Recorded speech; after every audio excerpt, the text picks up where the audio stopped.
세상의 모든 종교는 그 종교의 궁극적인 그 대상, 이런 단어들이 좀 어렵긴 한데 죄송해요. 이런 궁극적인 대상 또는 그 종교가 말하는 진리에 이르기 위해서 인간의 행위나 노력이 결정적인 역할을 해요. 인간의 노력이 그 종교가 말하는 궁극의 대상을 알게 하고 인간의 노력이 그 진리를 깨닫게 한다 이 말이죠. 그래서 그들은 굉장히 많은 노력을 합니다. 교회 안에도 그렇게 생각하는 사람들이 많아요. 내가 뭔가 막 노력을 하고 뭔가 몸부림을 쳐야 그 대상에 하나님을 알 수 있고 또 그 진리를 깨달을 수 있을 것처럼 생각을 하죠. 그래서 그 노력으로 뭔가를 해결하려고 합니다. 그렇지만 우리가 다 알고 있듯이 우리가 하나님을 알 수 있는 길은 없어요. 하나님께서 우리를 찾아오시고 성령께서 우리에게 하나님을 알려주셔야 합니다. 그렇게 노력하는 그 애쓰는 그들에게 만약에 우리가 이렇게 말한다면 너희들 절망적이고 니네는 아무 소망이 없고 니네는 어떤 행동이나 노력도 사실은 더럽혀지는 마음과 생각으로 빚어낸 더러운 재물이야 라고 말하면 굉장히 기분 나빠요. 교회 안에도 이런 말을 듣기 싫어하는 사람들이 굉장히 많습니다. 거듭난 사람들은 이러한 말들을 들었을 때 자신의 실제를 인정하고 실존을 인정하고 그럼에도 불구하고 여전히 나를 사랑하신 하나님께 감사하는 반응을 보이지만 거듭나지 못한 사람들은 이런 지적과 이런 정죄의 느낌이 주는 이런 말들을 들었을 때 굉장히 화를 내고 기분 나빠합니다. 성경에서도 실제로 이렇게 말해주고 있어요. 이사야서 64장 6절 말씀을 한번 같이 보겠습니다. 읽어볼까요? 시작.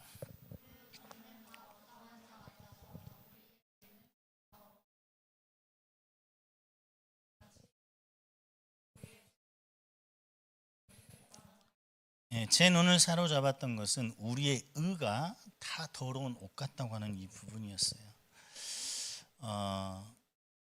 모든 사람들 중에서 역사상 모든 사람들 중에서 가장 종교적이었던 유대인들 알죠? 이스라엘 사람들.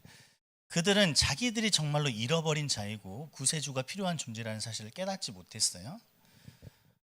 그들은 스스로 율법을 만들었어요. 율법을 잘 지키기 위해서 또 다른 율법을 만들고 이 율법을 또 잘 지키기 위해서 또 다른 율법을 만들어. 이런 걸 또 어려운 말로 장로의 유전이라 그래. 전통과 관습 같은 것들이죠. 스스로 이런 법들을 지키면서 의로운 사람으로 살아가고 있었어요. 그 어느 누구보다도 지키는 것들이 많았던 사람들이에요. 여러분이 지키는 것은 지키는 것도 아니에요. 우리가 지키는 거는 뭐 주일날 예배 시간 지키는 거, 또 뭐 있을까요? 뭐 지키는 거 있나요? 저는 안 지키는 게 너무 많아가지고. 근데 이 유대인들은 정말로 지키는 게 많았어요. 성령님은 말씀을 죄인의 마음에 비추세요. 발바닥부터 머리까지 끝까지 성한 곳이 없고 상처 입고 멍들고 곪은 절망적인 상태임을 깨닫게 하셔요. 근데 유대인들은 그걸 몰라요. 스스로 의롭게 하는 행동들을 너무 많이 하고 있었기 때문이죠. 이사야서 1장 5절 6절 말씀 한번 보겠습니다. 같이 한번 또 읽어볼게요. 시작.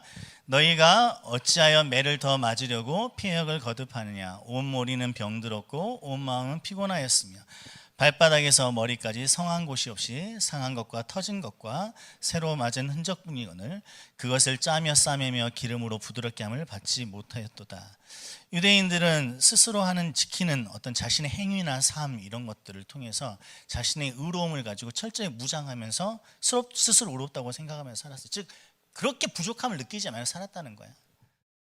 자기들의 종교 생활, 자기들의 사회적인 위치 그리고 자기들의 성취감, 스스로의 성취감 이런 것들이 크게 부족함을 주지 않았어요. 그래서 하나님 앞에서도 그냥 어느 정도 지낼만 했다 이거지. 그런데 실상 그들의 모습은 어땠다는 거예요? 하나님이 말씀하실 때 상한 것과 터진 것과 맞은 흔적뿐이거늘 골마 터졌다 그랬어요. 그래서 그것들이 치유받지 못한 존재들이 그들이었는데 스스로 그렇게 깨닫지 못했던 거죠. 성령 하나님께서 우리에게 죄를 깨닫게 하시고 하나님께서 요구하시는 것을 알려주시면 우리는 그 요구를 만족시킬 수 없기 때문에 하나님의 진노를 피할 수 없다는 사실을 알게 된다고 했어요. 그래서 유일하신 희망 그리스도만이 우리의 피난처고 그분에게 숨는 것만이 유일한 구원의 길임을 깨닫게 된다고 했습니다. 그런데 이것은 일회적인 사건으로 끝나지 않습니다.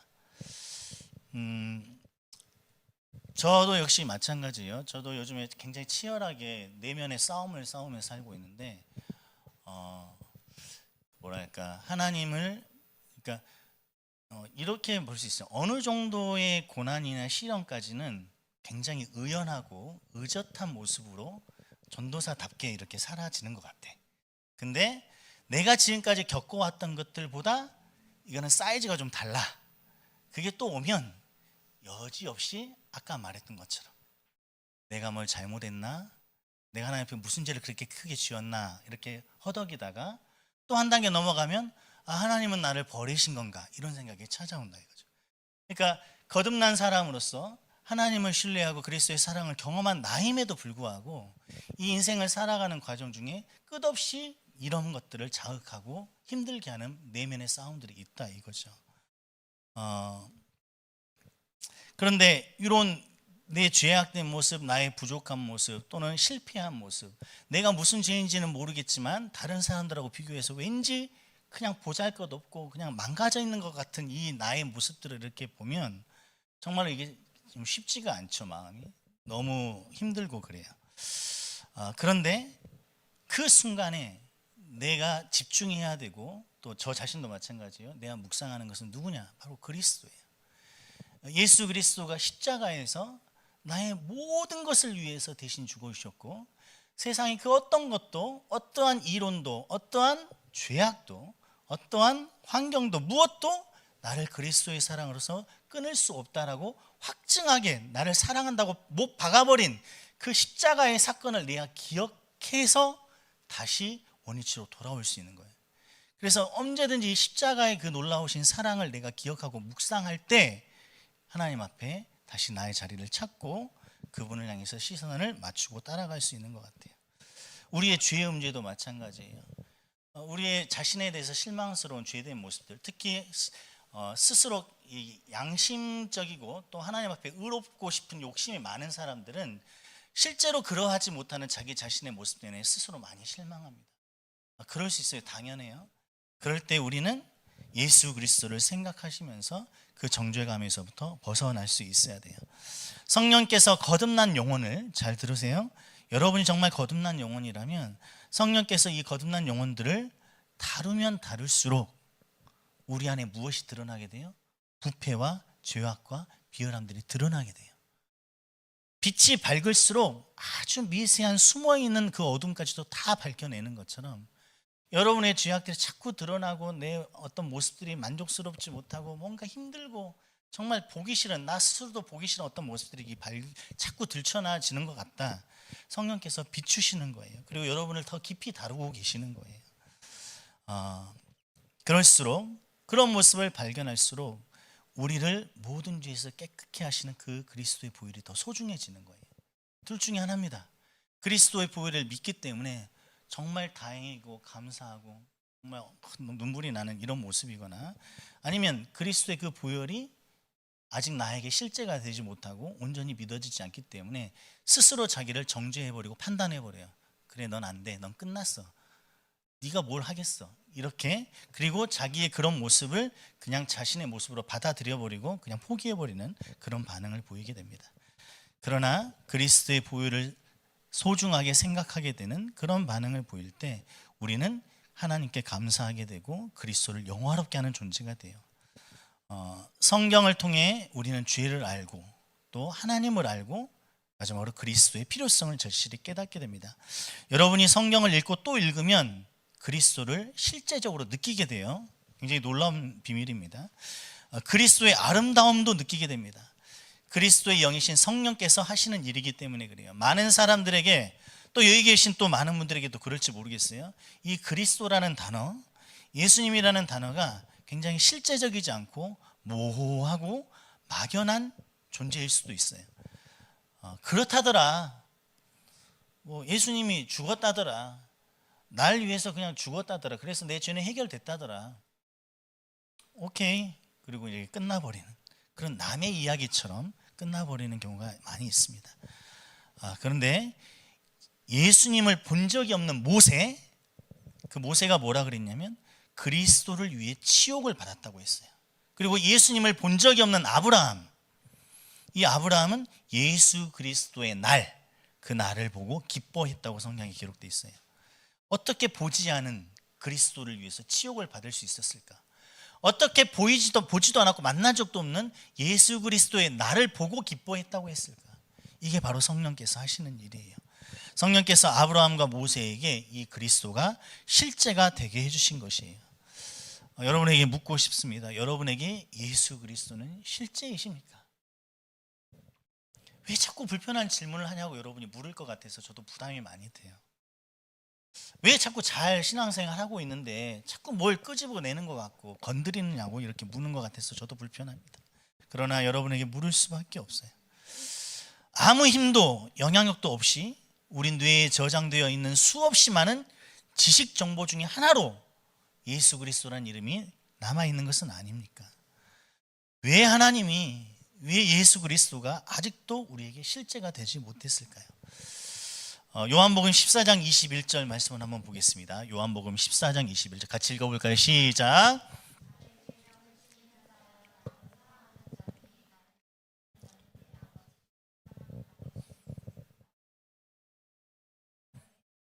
네,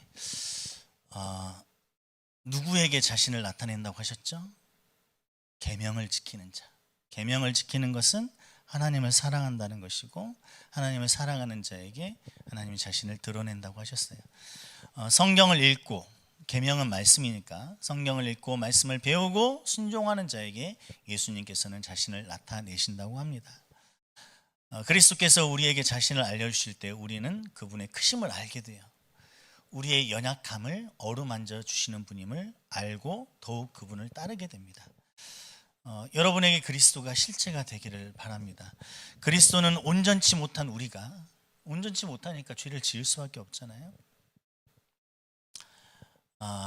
우리가 죄를 지으면 믿는 사람들은 바로 뭐가 오죠? 사탄의 고소가 들어와요. 거듭나지 않은 사람들은 사탄의 고소가 들어오지도 않아. 죄인지도 모르고 그냥 살아. 그냥 도덕적인 기준에 의해서만 오케이면 뭐 죄라고 느끼지도 않고 그냥 살아가죠. 근데 믿는 사람들은 말씀이 기준이 되기 때문에 세상에서는 아무렇지도 않은 일들이 자신의 죄책감으로 작용할 수 있어요. 그때 사단이 우리를 고소합니다. 너 죄 지었잖아. 너 끝났어. 하나님이 사랑하지 않으실 거야. 너는 그냥 안 돼. 이런 고발이 오죠. 그런데 누가 그 고발로부터 우리를 지켜줘요? 그리스도가 우리를 변호해 주십니다. 우리에게 어떠한 정황이 있고 어떤 그럴 만한 이유가 있어서 예수님이 우리를 변호해 주시는 게 아니에요. 우리의 가장 바닥, 우리가 내려갈 수 있는 데까지 내려가고 땅바닥을 쳐서 더 이상 내려갈 곳이 없을 만큼 죄를 지을 때, 그때에도 아무 조건 없이 그리스도께서 우리를 변호해 주시는 거예요. 엄청난 변호사예요. 그리스도께서 우리를 변호하시면 못 이길 재판이 없어요. 언제나 우리 편이 되주십니다. 그리스도가 그런 분이에요. 언제나 예외가 없어요. 여러분이 그리스도를 의지하고 이 그리스도를 이름을 부르는 순간 그리스도는 바로 여러분의 변호를 시작하십니다. 그래서 우리가 정죄받지 않도록 우리를 지켜주시는 분이세요. 그래서 진정으로 믿는 자들, 그리스도가 그렇게 나를 변호해 주신다는 것을 알고 믿는 자들은 그리스도가 세상 무엇보다 소중한 보물과도 같습니다. 어떠한 죄도 그분의 강력한 그 보호하심을 흔들 수가 없어요. 여러분의 나태함도 변호해 주시고 여러분의 배신도, 여러분의 불신도 변호해 주실 수 있어요. 우리가 거듭난 자라면 우리는 그리스도 안에서 완벽하게 보호받습니다. 우리의 죄가 드러나고 그때마다 그리스도의 보혈로 우리가 보호됨을 경험한 사람들이 그래서 그분을 더욱 사랑하게 되는 거예요. 그리스도를 향한 우리의 마음이 차갑게 식어버리는 이유는 이 놀라운 사랑을 경험하지 못하기 때문입니다. 사랑을 경험한 자들은 주님밖에 없음을 저절로 고백할 수밖에 없어요. 안타까운 건 뭐냐면 제가 계속 요즘에 반복해서 말하지만 자신의 죄의 문제를 인식하지 못하는 것이 안타까운 거죠.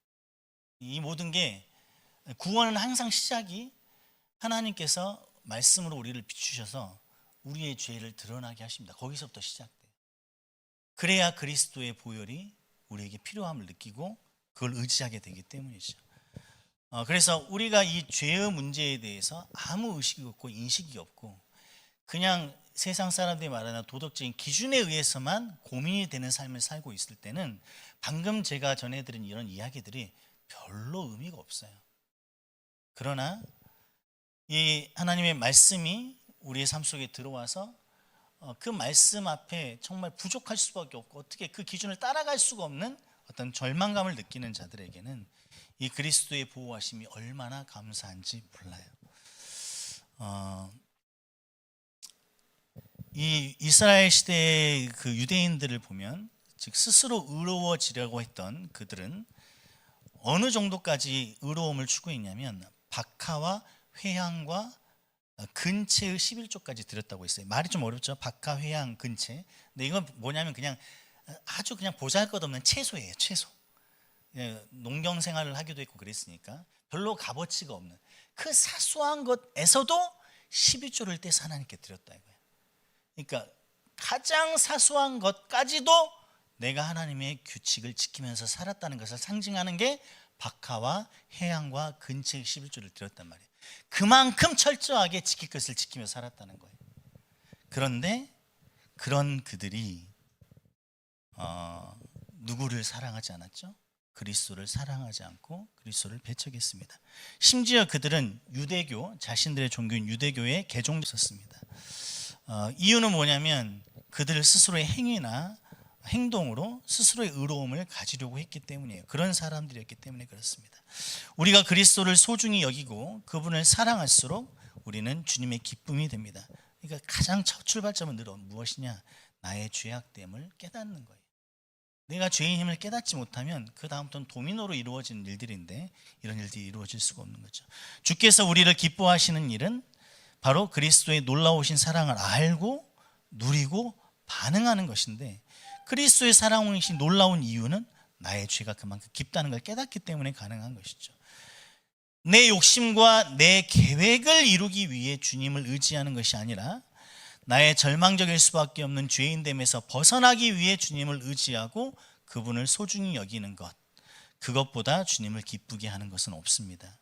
주님이 이 땅에 오신 이유가 이 땅에서 우리의 뜻이 이루어지는 것을 돕기 위해 온 것이 아니라 죄인을 구원하기 위해 오신 것이기 때문입니다. 저는 설교 준비를 하거나 또 제가 설교한 지 오랜 시간이 된 건 아니지만 말씀을 이렇게 전하는 것들을 머릿속으로 생각해 보거나 실제로 이렇게 전하고 나서 생각을 해보면 한 가지 약간 절망감이 느껴질 때가 있어요. 뭐냐면 듣는 사람이 그 사람 인생의 삶의 목적이 그냥 이 땅에서 자기의 삶을 얼마만큼 잘 살고 풍족하고 또 보람 있고 성취감을 느끼는 삶을 살 것인가에 초점이 맞춰지는 사람에게는 지금 하고 있는 이런 말들이 너무나도 공허하고 관념적이고 추상적이고 의미 없는 말처럼 들리겠구나. 자신의 죄악에 대한 문제를 깨닫지 못하는 자에게 지금 이런 이야기들이 어떤 동의를 얻어낼 것이며 그들에게 무슨 자극을 줄 것인가를 생각해 보면 약간 좌절감을 좀 느끼는 것 같아요. 그래서 그럼에도 불구하고 하나님께서는 말씀이 선포되어지거나 복음이 전해질 때 역사하시기 때문에 하나님께서 우리의 마음을 만지시기를 바라는 마음으로 오늘 또 이 말씀을 여러분과 나누고 있는 것 같습니다. 주님이 이 땅에 오신 이유는 다시 말하지만 우리가 이 땅에서 아름답고 행복한 추억 아니에요. 우리의 죄의 문제를 해결하기 위해서입니다. 이 죄 하니까 사람들이 엄청 싫어하는 거예요.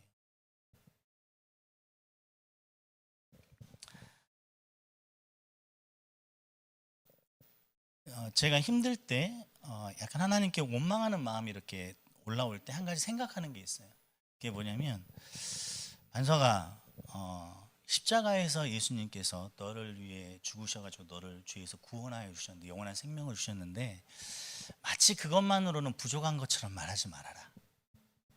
십자가에서 주님이 하실 일이 더 남아있는 것처럼 말하지 말아라. 이런 말을 스스로에게 해요. 하나님이 십자가에서 예수 그리스도의 모습으로 십자가에서 죽으셔서 나의 구원을 이루셨는데 그것만으로 나는 내 삶을 던질 수 있고 내 모든 걸 바칠 수 있을 만한 엄청난 사건이고 일이고 복인데 마치 그것으로는 부족한 것처럼 아무리 당신이 날 위해 죽었어도 내 학교 문제가 해결이 안 되면 그러면 난 당신께 감사할 수 없어. 아무리 당신이 나의 죄의 문제를 해결했다 하더라도 나의 가정 문제, 나의 직장 문제, 나의 결혼 문제를 해결해 주지 않으면 난 당신께 감사할 수 없어 라고 이렇게 말하는 모습을 보거든요. 그때 나는 다시 돌아가는 거예요. 십자가 앞으로. 도대체 십자가가 무슨 의미인지, 그분이 거기서 날 위해 무슨 일을 하셨는지를 생각해 보는 거예요. 나의 영혼, 내 영원한 생명을 주시기 위해 나의 모든 것들을 다 짊어지시고 십자가에서 고통당하시고 죽으신 그분을 생각하면 지금 내가 겪는 어려움과 눈물 나는 아픔도 내가 다 이해하지 못하지만 그래도 주님 그것으로 족합니다. 주님이 날 위해 죽어주셨으니 주님은 나에게 감사를 받으시기에 합당하십니다 라고 고백하게 되는 것 같아요. 그래서 우리가 늘 돌아가야 되는 것은 십자가입니다. 그런데 이 십자가가 이렇게 제 입술을 통해서 또는 누군가의 입술을 통해서 전달돼서 하나님이 역사하실 수도 있겠지만 성경을 통해서 그리스도가 실제로 그 십자가를 지기까지, 하나님이 예수 그리스도를 이 땅에 보내셔서 그 십자가를 지게 하시기까지 그 과정들에서 나타나는 수많은 어떤 감정 표현들이라든가 하나님의 마음들이 우리의 마음에 와닿지 않으면 십자가는 그냥 십자가예요. 막 그렇다더라 계속해서 남의 이야기로만 남게 되는 것이죠. 정말 알아야 됩니다. 십자가도 지식 정보로 아는 것이 아니라 정말 하나님이 알려주신 대로 알아야 돼요. 알지 못하는 그리스도를 신뢰할 수 없어요. 신뢰할 수 없는 그리스도를 의지할 수 없습니다. 그리스도를 온전히 의지함으로 죄의 사슬에서 놓이는 것을 경험한 자만이 그리스도를 소중하게 여기며 사랑하게 돼요. 그리스도를 통해서 취업의 문제가 해결한 자는 그리스도를 사랑할 수 없어요. 그리스도를 통해서 결혼 문제 해결된 자 그리스도 사랑할 수 없습니다. 왜냐하면 취업의 상황은 언제든지 바뀔 수 있고 결혼의 상황도 언제든지 바뀔 수 있어요. 모든 상황들은 우리가 알 수 없는 이유로 수많은 변화들을 겪어냅니다. 그럴 때 우리는 그리스도를 사랑하지 못합니다. 오직 우리의 가장 근본적인 죄의 사슬에서 놓이는 것을 경험할 때 우리는 그리스도를 소중히 여기며 본질적으로 사랑하게 되죠. 성경을 읽음으로 우리의 죄가 드러나기만 하면 우리는 불안할 수밖에 없죠. 그리스도의 행하신 일과 그분이 어떤 분이심을 알아갈수록 우리는 그분을 신뢰할 수 있고 그분을 위해 자유할 수 있습니다. 우리를 자유케 하시는 그분을 사랑하게 됩니다. 사랑은 감출 수 없고 표현이 돼요. 그리스도를 사랑함은 그분의 말을 지키는 것으로 표현이 됩니다. 나를 사랑하는 자는 내 말을 지킬 것이라고 하셨으니까요. 그리스도의 이름을 가장 높이는 일이 또 있죠. 그리스도의 일을 가장 높이는 일은 우리가 행복감으로 가득 차서 행복한 미소를 막 잃지 않고 사는 것으로 사람들에게 저 사람은 참 뭐 어떻다더라 이런 소리를 듣는 것이 아니에요. 목소리로 찬양을 막 즐겁도록 하루 종일 하는 것이 그리스도 이름을 가장 높이는 일이 아닙니다. 목이 쉬도록 밤낮 부르짖는 것도 그리스도 이름을 가장 높이는 일이 아니에요. 그분의 이름을 높이는 것은 주님의 멍에를 메고 주님의 가르침에 복종하면서 사는 것입니다. 여러분 멍에라는 말 많이 들어봤죠. 소가 이렇게 수레라든가 짐을 끌 때 이 소 어깨 위에 이렇게 놓여져 있는 나무 토막 있잖아요. 통나무 같은 거. 이게 멍에인데 이스라엘 지역에서 멍에는 소가 한 마리가 끄는 게 아니라 두 마리가 끌어요. 항상 소 두 마리가 멍에를 같이 매요. 근데 그리스도 예수님이 우리에게 뭐라고 하셨냐면 나는 마음이 온유하고 인자한 자니 나의 멍에를 매는 법을 배워라 이렇게 얘기했어요. 그러니까 무슨 말이냐면 우리가 그리스도의 멍에를 같이 맨다는 말은 그리스도가 가시는 길을 우리가 따라간다는 걸 의미하는 거예요. 그래서 그리스도가 가시는 길을 따라가는 것, 그것이 주님의 멍에를 매는 거예요. 근데 주님이 어디로 가시는지, 어떤 걸 좋아하시는지, 어떤 판단을 하실 것인지 그것을 정확하게 세세하게 알려면 그리스도의 감정도 알아야 되고 그리스도의 마음도 알아야 돼요. 하나님의 마음이 우리의 마음으로 이렇게 전달되지 않으면 우리가 판단할 수 있는 기준들은 남들이 말하는 기준에 따라갈 수밖에 없고 세상의 도덕적인 기준에 의해서 따라갈 수밖에 없어요. 여러분이 말씀을 통해 하나님의 마음을 더 많이 알수록 똑같은 상황도 다르게 반응할 수 있어요. 어떨 때는 가난한 자에게 돈을 주어 돕는 것이 하나님의 뜻일 수 있지만 어떨 때는 그 사람이 철저하게 외롭고 좌절하게 내버려 두는 것이 하나님의 뜻일 수 있어요. 우리의 도움을 받아서 만족해서 하나님을 못 만날 수도 있기 때문이죠. 그래서 주님의 멍에를 메고 주님의 가르침에 복종하는 것이 그리스도 이름을 가장 높이는 일인데, 이 주님의 멍에를 메는 것 역시 성경을 통해서 하나님의 뜻을 깨닫지 못하면 알 수가 없다. 우리는 그리스도 예수를 사실 다 아는 것처럼, 더 이상 그분에 대해서 알 것이 없는 것처럼 관심이 없을 때가 많아요. 그리스도 예수가 지식으로만 존재하는 대상인 것처럼 생각할 때가 많죠. 교회에서 가르쳐진 몇 가지 지식으로만 그분을 다 안다고 생각합니다. 우리가 누군가를 사랑할 때 그 사랑하는 사람은 평생 알아가게 돼 있어요. 시간이 흐를수록 상대방을 더 깊이 이해하고 더 사랑하고 더 알게 되죠. 왜냐하면 그 사랑하는 대상은 지식 정보로만 존재하는 것이 아니기 때문입니다. 예수 그리스도는 살아계신 하나님이세요. 정말로 살아계세요? 정말로 살아계십니다. 누구이신지 알려고도 하지 않고 그분이 기록해 놓으신 그 사랑의 편지를 열어보지도 않으면서 그분을 알고 믿고 사랑할 수는 없어요. 여러분이 성경을 읽으셔야 예수 그리스도를 알 수 있습니다. 지식으로 아는 것이 아니라 경험으로 알 수 있고 마음으로 알 수 있고 알 수 있다는 거예요. 가장 중요한 것은 하나님이 알려주신 대로 알 수 있다는 거예요. 여러분이 예수님의 음성을 직접 들었으면 좋겠습니다.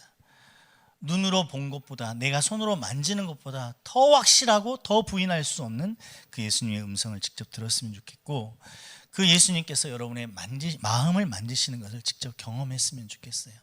그리고 가장 큰 거, 그분이 우리를 위해서 얼마나 큰 사랑을 가지고 계시고 변함없이 우리를 사랑하시는지 여러분이 직접 체험했으면 좋겠어요. 성경을 읽지 않고는 알 수가 없습니다.